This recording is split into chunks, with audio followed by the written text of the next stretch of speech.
ओम यतो यतः समीयसे ततो नो भयं कुरुषन्न कुरु प्रजाभ्यो भयं न पशुभ्य।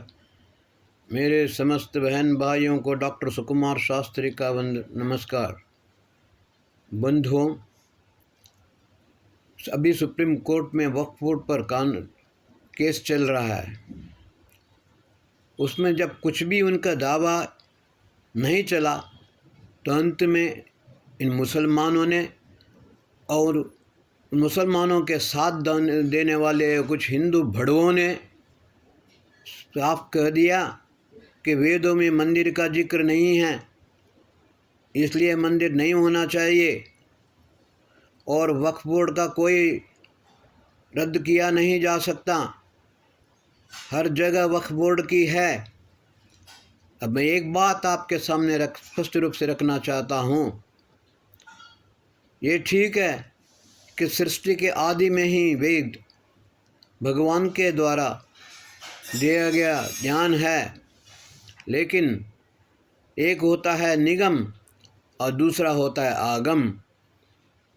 निगम का अर्थ है निश्चयसेन गमयते ते, वो संपूर्ण समग्र ज्ञान देने वाला वेद जिसे परमात्मा के द्वारा ऋषियों ने साक्षात्कार किया। लेकिन उसके बाद आया आगम, आंग समन्तात गमयते ते। आगम शास्त्र में मूर्ति पूजा का विधान है।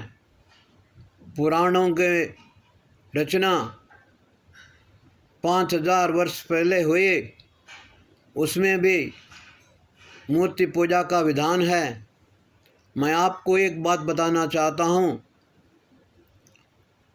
गुरुकुल झज्जर के स्वामी जी ने जब मैनपुरी के पास एटा के पास जब खुदाई कराई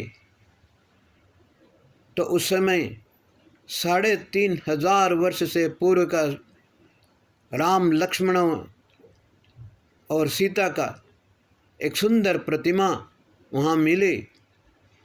4000 वर्ष तक से पहले का ये मूर्तियाँ आज भी खुदाई करने पर मिलती हैं। और उस समय ये मोहम्मद पैदा भी नहीं हुआ था, कुरान भी नहीं था, मुसलमानों का नामो निशान भी नहीं था। उस समय से मंदिर है। आगम शास्त्र और पुराण उससे पहले के हैं, उसमें मूर्ति पूजा का विधान है। इसलिए सभी हिंदुओं को जागृत होना है, अपने इस हिंदू संस्कृति को बचाने के लिए मुसलमानों को मुंहतोड़ जवाब देना है।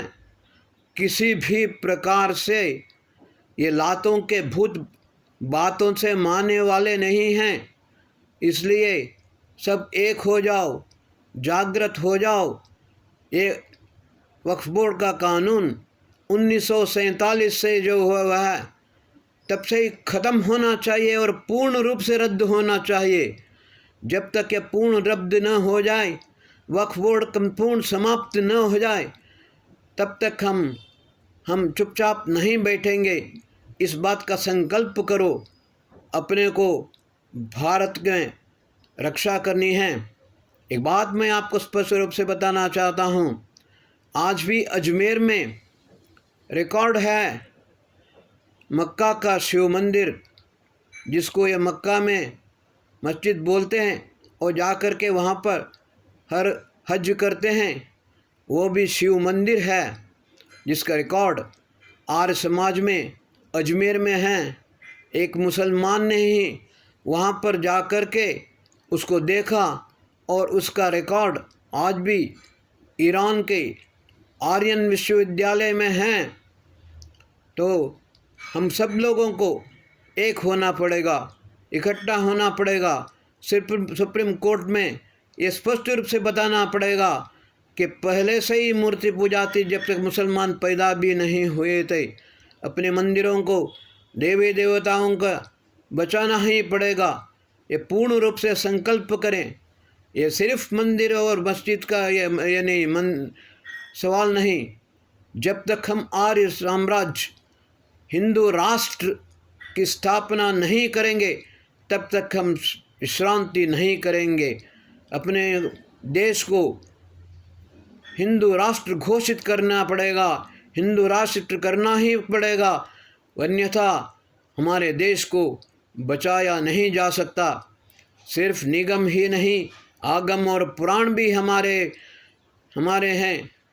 हमारे मुनियों ने, हमारे विद्वांसों ने, हमारे ऋषियों ने जो आर्य आगम शास्त्र का निर्माण किया है और उसी के आधार पर सारे दुनिया में आज तक इतने सुंदर टेक्नोलॉजी नहीं है। जो मंदिर हजारों वर्ष पूर्व बने हुए थे, ऐसा मंदिर आज दुनिया में कोई भी इंजीनियर नहीं कर सकता है, नहीं बना सकता है, उस बनाने का सोच भी नहीं सकता है। इस कला के विनाश करने के लिए और हमारे जो विधान है, पूजा विधान है, उसको नष्ट करने के लिए मुसलमानों ने धूर्तता की है। उन मुसलमानों को मुंहतोड़ जवाब देना पड़ेगा, अन्यथा हमारा ये जितना भी परिश्रम है ये व्यर्थ हो जाएगा। अभी भी राम मंदिर बना है, आगे जा कर के कृष्ण मंदिर भी बनना है और दूसरे जगह पर भी है।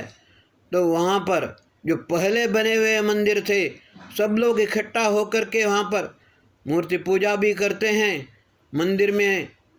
मंदिर में जो पूजा करता है, एक बात मैं आपको बताता हूँ, मंदिर में जाकर के पूजा करता है तो उसको शांति मिलती है, प्रेम सौहार्द बढ़ता है। लेकिन वही जब मस्जिद में नमाज करके आते हैं, उनका दिमाग फिर जाता है, आकर के वो आंदोलन करते हैं। आज तक का जो इतिहास निकालें तो जितने भी आंदोलन हुए, जितने भी दंगे फसाद हुए, वो शुक्रवार के दिन हुए हैं। इसलिए अपने देश को बचाने के लिए हमको देश में शांति अगर लाना है तो मंदिर का होना आवश्यक है। सब लोग इकट्ठे हो जाएं और सब एकत्र हो करके इस मूर्ति पूजा विधान का, हमारे मंदिर मठ मंदिरों का सब रक्षणा करने के लिए पूरी तरह से हम इकट्ठे हो जाएं, एकत्रित हो जाएं। अब पूर्ण रूप से ये मस्जिदों का, मुसलमानों का, ये इस्लाम का हम विरोध करें, वक्फ बोर्ड का संपूर्ण रूप से विरोध करें। 1947 से, उससे पहले से ही को जो है उसको जब ये वक्फ बोर्ड अगर बनाया है तो उसको पूर्ण रूप से रद्द करेंगे और कोई भी वक्फ बोर्ड के लिए 1 इंच भी जगह हम नहीं देंगे। ये इस बात का दृढ़ संकल्प हमें करना ही होगा और हमारे देश को हिंदू राष्ट्र घोषित करना पड़ेगा। अखंड भारत को ही हिंदू राष्ट्र घोषित करना पड़ेगा, नहीं तो ये विनाश हो जाएगा। हिंदू राष्ट्र की जय, भारत माता की जय।